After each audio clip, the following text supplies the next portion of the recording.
વાચીની દેવી. લેખક ધૂમકેતુ. પ્રકરણ 1. વિષકન્યા. વિક્રમ સંવત 1065ની આસો સુધી પાંચમ ને સોમવારની સાંજ નમી ગઈ હતી. પાટણ નગરીના ઉત્તંગ મહાલયો, સપ્તશૃંગી પ્રાસાદો, ગગનચુંબિત મંદિરો અને કોટી ધ્વજ ભવ્ય હવેલીઓ ઉપર રજની રાણીએ પોતાનું મહામૂલું આછું અંધકારી વસ્ત્ર ઓઢાડી દીધું હતું. શંખનાદ, ઘંટઘોષ, સ્તવન મંત્રો, જન કોલાહલ ધીમે ધીમે ઓછા થવા માંડ્યા હતા. નગરીના કોટકાંગરા ઉપર તીરંદાજોને ગોફણિયાઓ આવી ગયા હતા. દરવાજાઓ ઉપર દ્વારપાલોના સિંહનાદ સંભળાતા હતા. હમણાં માલવાની ચડાઈ આવવાના ભણકારા વાગી રહ્યા હતા. એટલે નાગરિકો બહારના ઉદ્યાનમાંથી વહેલા ઘર ભણી પાછા વળી જતા. રાત્રિનો પહેલો પ્રહર પૂરો થતાં ન થતાં તો પાટણની નગરીનો દેખાવ શૂન્ય જેવો બની જતો. અભિસારિકાઓ, પ્રેમીઓ, પરદેશીઓ અને પાગલો સિવાય બીજા બધાને મન તો ઘણી રાત વીતી ગઈ હોય એવું થઈ જતું. આજે પણ નગરીનો દેખાવ એવો હતો. રાજમહાલયના ઘટિકા યંત્રમાંથી પ્રથમ પ્રહારનો ઘંટનાદ થયો. એ ઘંટનાદ સાંભળતા જ મહાલયના ઉપરના માળમાં એક વિશાળ ખંડમાંથી એક આધેડ વયનો પુરુષ બહાર છજામાં દેખાયો. તેનો લાંબો પાતળો ચહેરો અત્યારે શોક વિવર્ણ લાગતો હતો. ઘેરી મોટી તેજીન આંખોમાં ઊંડો વિષાદ બેઠો હતો. ચંચળ ઈચ્છાઓને વ્યક્ત કરતી એની આંખો આમ તેમ જરાક જોઈને પાછી સ્થિર થઈ જતી હતી. એક વખત આ ચહેરામાં પણ અપૂર્વ પૌરુષ હશે અને એનો થોડો ઘણો અંશ તો હજી એમાં રહ્યો છે એની સાક્ષી આપતું. એનું ઘાટીલું રૂપાળું મોં હજી રાજવંશી પ્રતાપ દાખવતું હતું. છજામાં આવતા જેના ચહેરા ઉપર દીપિકાનો પ્રકાશ પડ્યો. રાજગૌરવની રહીસઈ થોડીક ઝાંખી રેખાઓ વધારે સ્પષ્ટ બની. છજામાં ઊભા નીચેના રાજમહાલયના મેદાન તરફ એણે દ્રષ્ટિ કરી મોટેથી સાદ કર્યો. મહલ ક્યાં છે રણધીર? ત્યાં કોઈ છે અલ્યા? વિશાળ મેદાનમાં એક બાજુ ઉપર ઊભેલા કોઈ રક્ષકને એણે બૂમ પાડી. એના અવાજમાં આજ્ઞા, ઉપાલંબ, ઉતાવળ અને ઉદ્વેગ હતા. મહલ નથી આવ્યો રણધીર. જવાબમાં પાસેના બીજા ખંડના દ્વાર ઉપરથી એક 15-16 વર્ષનો રૂપાળો કિશોર એકદમ દોડતો આવ્યો. દાદા બાપુ, મહલ તો હજી નથી આવ્યો. શું કામ છે? બોલાવી લાવું? અરે આ કોણ ભીમ? તું અહીં ક્યાંથી અત્યારે? શું કરે છે? ફોઈબાએ ઊભો રાખ્યો હશે. એના છેલ્લા વાક્યમાં ખેદને કડવાશ ભળી ગયા. ના રે દાદા બાપુ, હું તો મારી મેળે જ ઊભો છું. ભીમદેવે ઉત્સાહથી જવાબ વાળ્યો. તારી મેળે? ન માનતો હોય તેમ એ ભીમદેવ સામે જોઈ રહ્યો. હું તો મારી મેળે ઊભો છું દાદા બાપુ. જુઓ ને આ મારો ભાલો. કિશોર ભીમદેવે પાછળ સંતાડેલો ભાલો ગર્વથી આગળ ધર્યો. આ જોયો? ભાલો લઈને અહીં કેમ ઊભો છે? શું છે આ બધું? તે મહલને આવતો દીઠો આજ તો એ સવારનો દેખાયો જ નથી. એ શું? દાદા બાપુ, હું અહીં કેમ ઊભો છું એ તમને કહું, પણ તમે કોઈને કહેતા નહીં હો. ભીમદેવ નિખાલસતાથી પ્રેમથી દાદા બાપુની સામે જોઈ રહ્યો. તે એની વધુ નજીક સેર્યો. શું છે? શાની વાત છે ભીમદેવ? કોઈ કહેતા કોઈને કહેતા નહીં હો દાદા બાપુ. કિશોર ભીમદેવના ચહેરા ઉપર કોઈ મહાન રહસ્ય પકડી પાડ્યાનો સંતોષ તરવરી રહ્યો હતો. દાદા બાપુ, કોઈને કહેતા નહીં હો.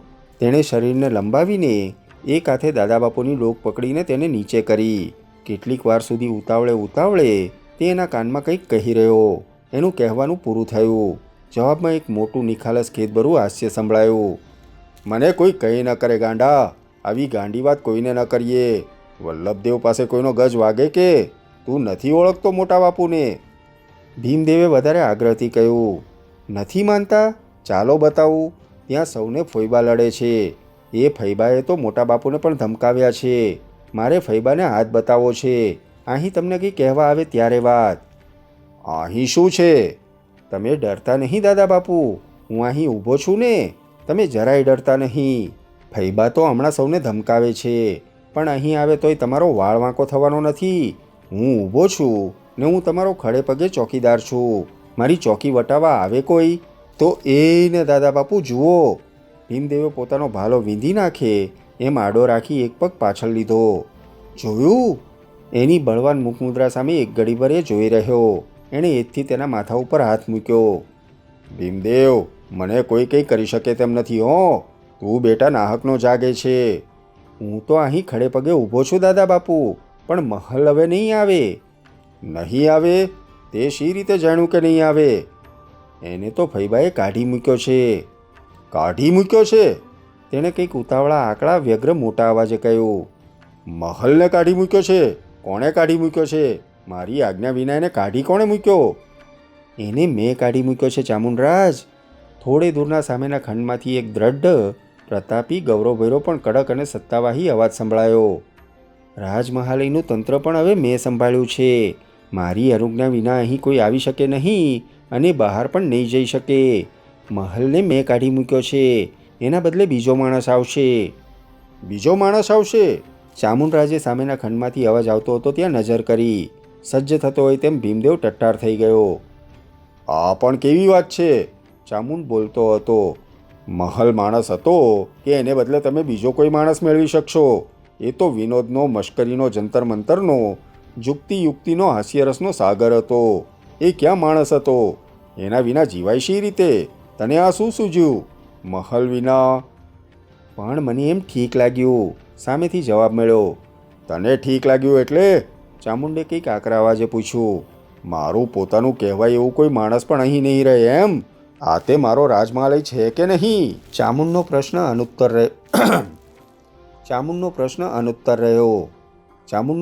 અનુત્તર રહ્યો. સામેથી પેલી આકર્ષક, પ્રતાપી, પાતળી, ઉત્તંગ, તેજસ્વી નારી પોતે જ આ બાજુ આવી રહી હતી. એનામાં અનોખા પ્રકારની કાંતિ હતી. એની સત્તાવાહી, ગૌરવભરી ચાલમાં ઠંડી તાકાત હતી. એના સમગ્ર દેખાવમાંથી એક પ્રકારનું ઊંચું ખમીરવંતું, સત્વશાળી અભિમાન પ્રગટતું હતું. ફૈબા અહીં આવતા લાગે છે દાદા બાપુ. એમની પાછળ પેલો ચાલ્યો આવે છે, એને તમે જોયો? કોણ છે? કેમ વળી, તમે નથી ઓળખતા? એ જ પેલો સોમનાથી જુવાન બ્રાહ્મણ દામોદર. જુઓ ને, પાછળ આવે છે ઠીંગણો એ. ફૈબાને ચડાવનારો પણ એ જ છે હો. ખેપાનનો દીકરો છે. અલક મલકની સાચી ખોટી વાતો કર્યા કરે છે. આવીએ હજી તો બહુ વખત થયો નથી. એટલામાં તો ફૈબાનો જમણો હાથ થઈ પડ્યો છે. જુઓ, હવે બરાબર દેખાયો. પેલો ટૂંકો, કઢંગો, કંઈક કદરૂપો લાગે છે, એ જ છે દામોદર. દાદા બાપુ, એ ભારાડીનો દીકરો છે હો. હમણાં લાટ અને માળવાની જ વાતો કર્યા કરે છે. ફૈબાને એણે ભડકાવ્યા છે. ભીમદેવે દેખાડ્યું હતું એ તરફ ચામુંડે જોયું. આટલા છોકરાને પણ રાજમહાલય વિશેની પોતાના કરતાં વધારે ખબર છે એ ભાન આવતા એ કંઈક શરમાયો. પણ એને માટે આવી લાગણી ક્ષણિક બની રહેતી હતી. વૃદ્ધ મંત્રી વીર મહત્તમે દામોદરની વાત એને કરી હતી. એ હવે એને યાદ આવી. પાટણને લાટ અને માળવાનો તાત્કાલિક ભય છે એ સમાચાર આ જુવાનડો જ ફેલાવી રહ્યો હતો. એ વિશે ભાઈ બહેન આથેડા પણ હતા. ચામુંડને એ યાદ આવ્યું.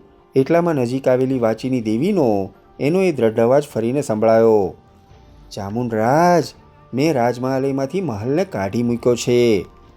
તમે? કેમ? જરૂરી હતું રાજનીતિ માટે. રાજનીતિ માટે વીર મહત્તમ સિવાય બીજા કોઈની સલાહ હું લેતો નથી. મહલ અત્યારે છે ક્યાં? જ્યાં એ હોવો જોઈએ ત્યાં. એટલે? ચામુંડરાજ, વાચીની દેવીનો અવાજ એકદમ શાંત પણ અત્યંત દ્રઢ, સત્તાવાહી અને કડક બની ગયો. ભાઈ, તમને ખબર છે? અથવા જવા દો એ વાત. તમે મહલને મોકલ્યો હતો પેલી કર્ણાટકી પુષ્પ નર્તિકાને વાચીનીશ્વરના મંદિરમાંથી બોલાવવા માટે. પણ મહલ જ્યાં હોવો જોઈએ ત્યાં જ છે. એ પુષ્પ નર્તિકા આવવાની નથી.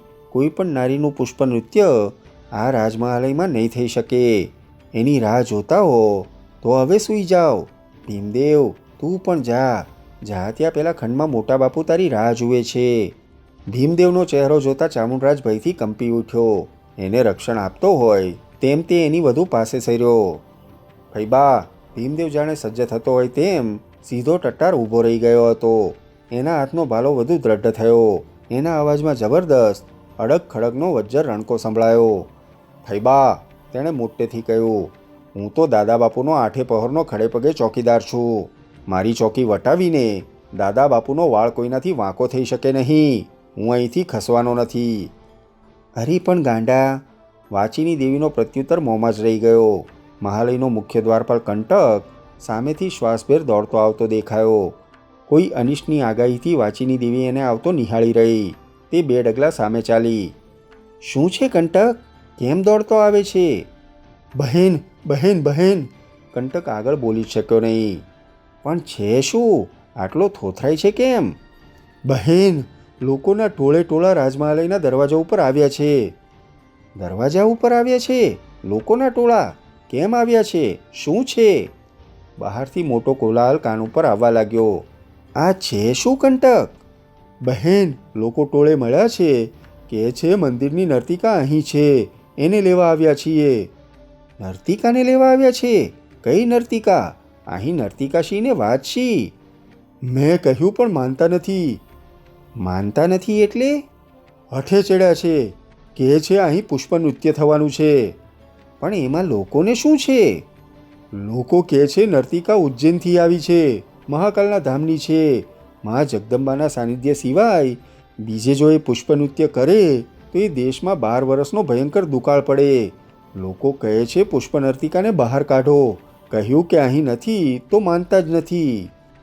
ચામુંડરાજ, વાચીની દીવે ચામુંડ સામે જોઈને ઉપાલમ ભરેલો કડક શબ્દ ઉચ્ચાર્યો.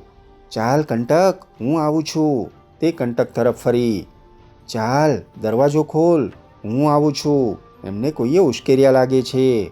આગળ કંટકને પાછળ વાચીની દેવી દરવાજા તરફ જવા નીકળ્યા. કંટક ઉતાવળે આગળ ધસતો હતો. એની પાછળ જઈ રહેલી વાચીનીની ચાલમાં મહાન સામ્રાજ્ઞીના ગૌરવ અને શક્તિ હતા. એટલામાં એની પાછળ લપાતા છુપાતા ચાલ્યા જતા દામોદરનો હાથ કોઈએ ખેંચ્યો અને તે અટક્યો. તેણે પાછળ જોયું. ભીમદેવ ત્યાં ઊભો હતો. દામોદર, આ પુષ્પ નૃત્ય એ વળી શું છે? ધીમી અવાજે જિજ્ઞાસાથી ભીમદેવ દામોદરને પૂછી રહ્યો હતો. પુષ્પ નૃત્ય? દામોદરની આંખમાં વીજળીનો એક ચમકારો આવી ગયો. દાદા બાપુના મહાન ચોકીદારનો પાયો ખોદી નાખવાની તક એણે તરત ઝડપી લીધી. થોડા આછા ફૂલનું વસ્ત્ર ઓઢીને નર્તિકા નૃત્ય કરે તે એણે જવાબ વાળ્યો. પણ ફૂલનું વસ્ત્ર એ શું? એ તો અમસ્તું કહેવાનું. બાકી તો નવસ્ત્રી નર્તિકાનું નૃત્ય. એનું નામ પુષ્પ નૃત્ય. દાદા બાપુ એવું કરે? જારે ખોટા.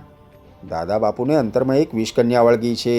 એ તમે મોટા થશો ત્યારે સમજશો કુમાર. વિષકન્યા? વિષકન્યા, જેના સ્પર્શે તો માણસ મૃત્યુ પામે, પણ જેના દર્શને તો એ 3 જીવનના મૃત્યુ પામે. હે? દાદા બાપુના મહાન ચોકીદારનો ભાલો જમીન ઉપર ઠરતો પણ ન હતો. દામોદરના મોં ઉપર જરાક છાનું હાસ્ય ફરકી ગયું. તે ભીમદેવને છોડીને વાચીની દેવીની સાથે થઈ જવા માટે ઝડપથી એની પાછળ ચાલી નીકળ્યો.